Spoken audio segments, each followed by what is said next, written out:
Hi there, Simon from simonwoods.com here.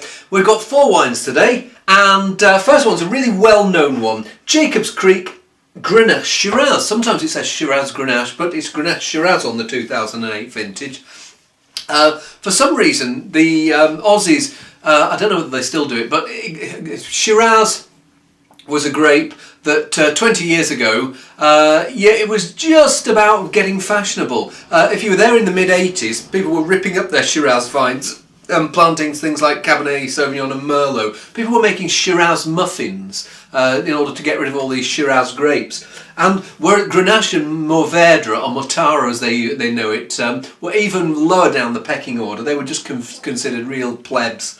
Anyway, now all 3 of them have now thankfully got a bit more kudos to them. First thing I smell is just a whack of fruit. I mean, it's almost like someone squeezed raspberries in here. It's really quite pale in colour. It smells like it's going to be quite refreshing. Maybe a bit off dry, I'm not sure, but there's certainly a sweet raspberry juice type smell.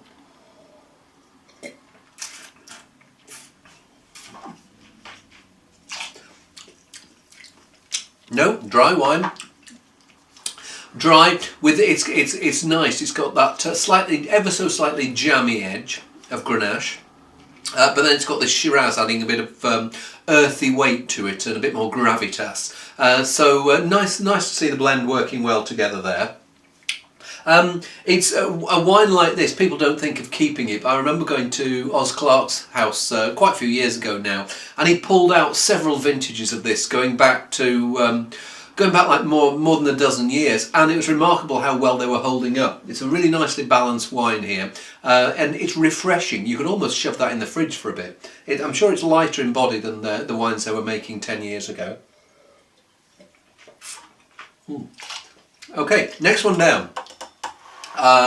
Another blend, Peter Lehmann Lairs, Lairs 2008, and trying to think how they put it on the back. Blend of complementary red wine varieties, which produce a rich, full-flavoured wine that is intriguingly simple, yet beautifully complex. So it's simple, but it's complex. I know what they mean. Do you? Do they? And the grapes here, I think it's Shiraz, Mourvèdre, I think there's a bit of Carignan in there. I think there's a bit of Tempranillo too. No, it's a much bigger, beefier wine, this. Deeper in colour, richer and earthier smell too.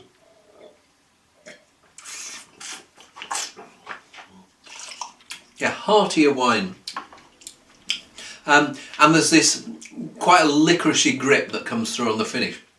Is it better, or is it just more concentrated? Well, I'm not sure actually. I like it. It's not overripe.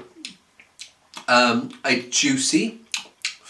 Horses for courses for me. I think that it's a bit more expensive. I think the Jacob's Creek is about £6-7, and this is about £10.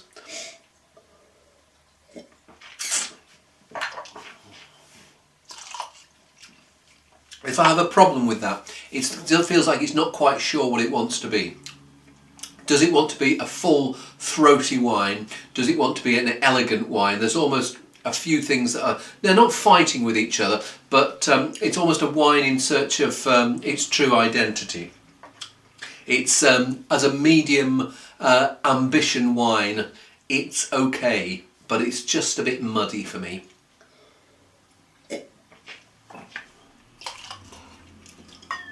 Lesson number 2 of wine tasting, apart from don't spit when you've got a tie on, is don't taste red wines when you're wearing white trousers. Just spilt a dribble on them. Never mind. Can wear them inside out for tomorrow. Wine number 3. Well, Wyndham Estate Shiraz Bin 555. It's one of those wines that actually the last time I tasted it for the haggis video that I did a week or so ago, or a few days ago, sometime recently. It was a wine that in the past I thought was sort of rather sweet and jammy, and didn't like very much. But when I tasted the 2007 last week, I was really quite I thought, hang on, what's going on here? So this is Wyndham Estates' more ambitious offering, George Wyndham Founders Reserve Shiraz from South Australia. It's 2005 vintage, so coming up for its 5th birthday. It's Australia Day as I'm doing this tasting here, so that's why I've got all these Aussie wines here. Well, there's a peppery pungency here. It feels really almost like as someone squeezed ink into it. As I've heard some people say crushed grape. Is it veering towards that slightly dried fruit, the desiccated edge, what the Aussies call dead fruit flavour? Well, certainly it's very rich and powerful. Let's taste it.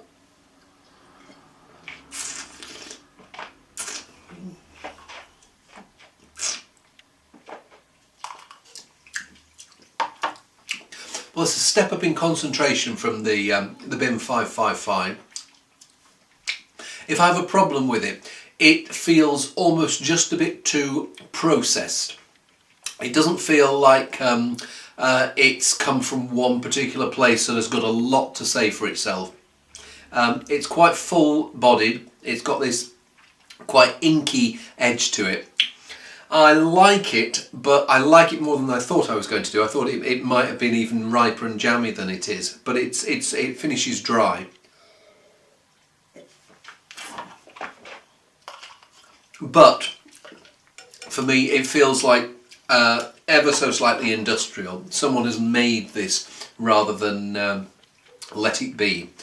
Maybe a bit more hands-off next time, because it feels like there's some nice fruit there.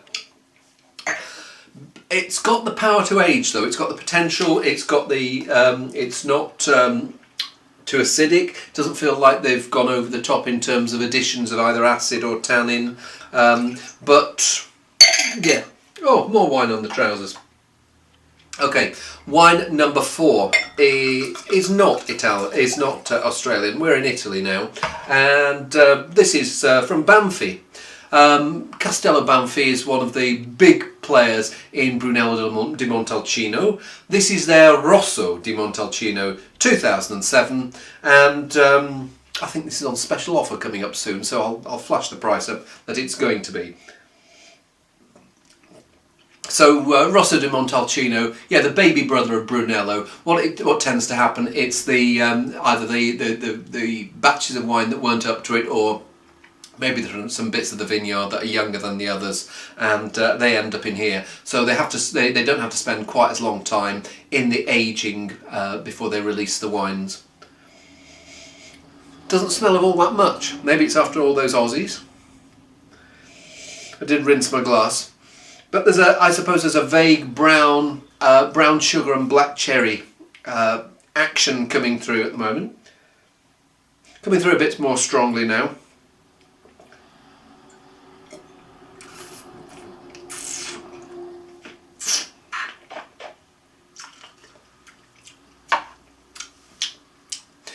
Not sure about that one. It feels slightly chemically. I want to taste Sangiovese is quite a wild grape variety, and it feels like someone's tried to control it just a bit too much there. There's not the headiness, the wildness of Brunello that I want to have in a wine like this.